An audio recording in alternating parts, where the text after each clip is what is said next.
Thank you. Senator Hanson. Thank you very much, Mr Acting Deputy President.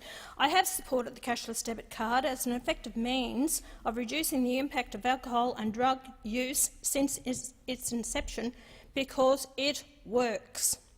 I took part in the committee inquiry hearing in Kalgoorlie in 2017 and heard from people about the level of dysfunction which drug and alcohol abuse brings to a community, and I have spoken to community representatives since about the positive impact which the card has brought.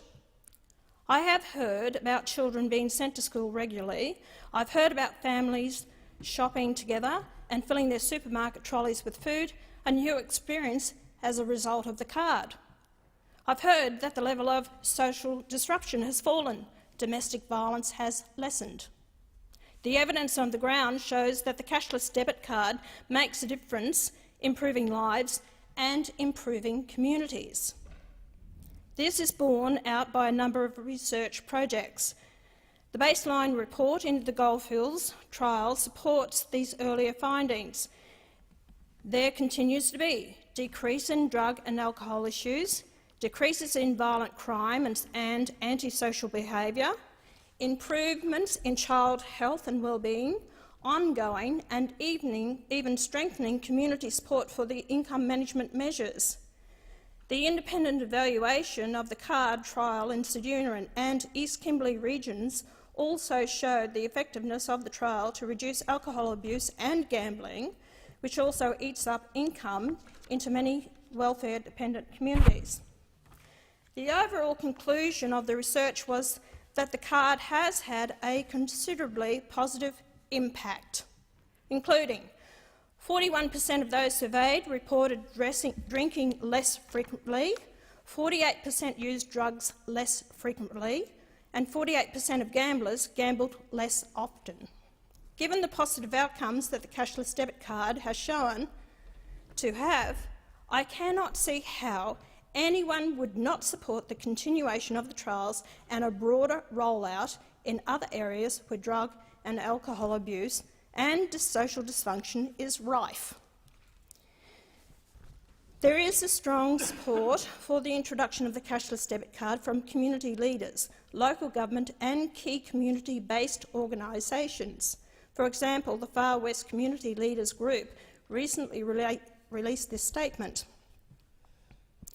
We are now into the third year of the implementation of the cashless debit card rollout in the Far West region of South Australia, which covers Oak Valley, Yalata, Scottsdesco, Coonimba and Ceduna. We acknowledge and recognise the work done by all our communities and other areas of Australia that have implemented the cashless debit card. It has not been an easy feat, but we have united together, influenced the design of the trial and made a real, lasting effect in numerous communities, all with unique experiences and individualised benefits. We recognise the government officials and ministers, both current and former, who have stayed true to their word in co-designing the trial with us, rather than for us. Our region remains in direct contact with ministers and departmental staff, and furthermore, we encourage the Prime Minister and other ministers to visit our communities and see firsthand the results of the policy. As I said, I went out to Kalgoorlie and I was on the Senate inquiry out there. After listening to the communities, leaders, the councillors, the mayors, community elders and different ones, basically the majority wanted the card. The only real issue was communication. But they felt there was a need for the card, and especially in Kalgoorlie. You know, what it comes down to is tough love. When I listen to the Greens in this chamber speaking on this issue, and they talk about someone's human rights being taken away from them, I think we need to look at the real issues. Why the government has introduced the cashless debit card is because communities, and there are certain communities, and let's be honest about it, don't back away from it, these communities are basically Aboriginal. That's what they are, because that's where a real problem is. Everyone skirts around the whole issue, and the big issue with it is with their alcohol and the drugs.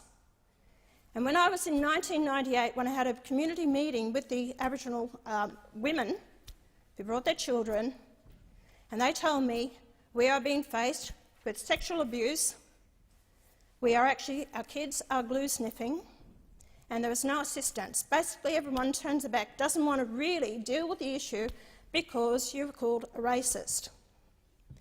These are real problems and issues in these communities. Escalating crime. Oh, so the attitude is don't lock up Aboriginals because of the incarceration rate is getting too high. Why is it getting that high? The problem that I've been speaking to a lot of these Aboriginal communities is lack of work and employment. So then you look at the reason why that's happening. Is it because they are on alcohol and drugs? Because it makes them unemployable? That is another issue to look at. So then we have to deal with how are we really going to address the problem. Don't turn your back on it and think it's too hard. This is a start. The cashless debit card is a start, and it is working. So once it's been introduced, and I've spoken to the police, the reductionist crime has started. Families are buying decent food for the kids. That's another big problem. Health issues, diabetes, kidney dysfunction. This is all happening because of their diets. So isn't it best to actually, like I said, tough love? Means that you can't go out and use your money to buy drugs and buy alcohol and end up in a dysfunctional life and a dysfunctional family, because what happens is those kids coming through, they become used to that life because that's the parents. Break the cycle. Sexual abuse is another one. That kids as young as 2, what did we hear earlier this year? A 2-year-old being raped, and again, just recently, a 7-year-old boy. And no one wants to discuss this. Why is it happening? Again, because of dysfunctional communities.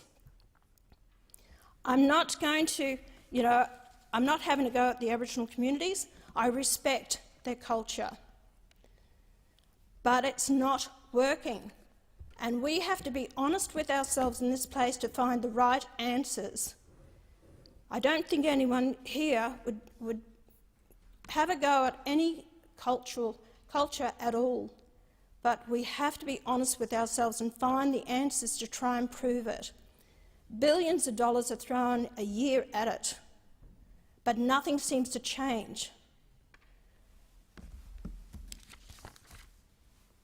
Families are asking for help. Let's look at the cashless debit card. The monies are put into an account. 80% has to be spent on the card, and it stipulates that you can't go and buy alcohol with it, you can't gamble with it. 20% is still cash. They can still spend that cash where they want to.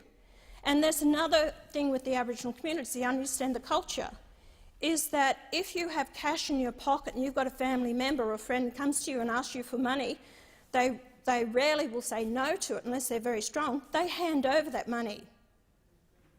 So there is also, could be intimidation that's happening in these communities. If you're going to allow these people to actually have cash in their pocket all the time, other family members are the ones who will take the money from them. But if they're restricted and they know they haven't got the cash, they can't hand it over, so they can provide for their own families what needs to be done.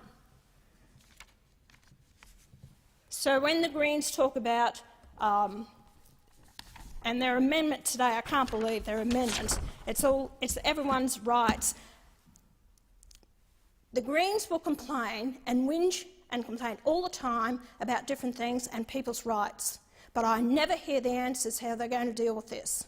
It's all right to sit back and whinge and complain about it, but unless you actually got the answers, how are you going to deal with this issue? Everyone wants their rights, but with rights comes responsibilities. And if you're actually going to pull back this card, where is the responsibilities of us as the managers of this country for the people on behalf of the people? Where is our duty of care to those young children coming through? to give them some opportunity because their parents aren't good parents and because of the drinking and the alcohol and the sexual abuse that's going on. We have a responsibility to ensure that the kids have at least half a chance to be looked after, educated and not sexually abused. So when the Greens have been moving their amendments today, and the amendment is to abandon it completely, or the other one is they want to take away the income management of the card, that you'll only be on the card if you have a serious offence of 3 years or more, that you'll be on the card. No, that's not what that Well, is. all right, correct. You've got it wrong. So, if you have a serious offence of 3 years or more and on income management, so drunk and disorderly is no reason for it at all. So, when you have people that are saying it is working in these communities, that families are now being able to provide and look after their children, communities are better for it, less violence, less drinking, less alcohol, less drugs. Why on earth would you want to say no to it? You know, if this is all about politics in this place, then I'd say get over it. Because it shouldn't be about politics. You have to look at these bills on what is the best interest for the country and for the people and start working together. If you're not happy with the bill, then come up with some answers, not just should be abandoned and talking about people's rights. As I said before, with rights, with responsibilities and rights go hand in hand. So I do support this bill. It is working. And I'll say to anyone out there who may be listening to this, if you don't like it, the cashless debit card and having a responsibility to the taxpayer that is giving you this money so that you can live and you can put a roof over your head and you can survive, then my suggestion is get a job.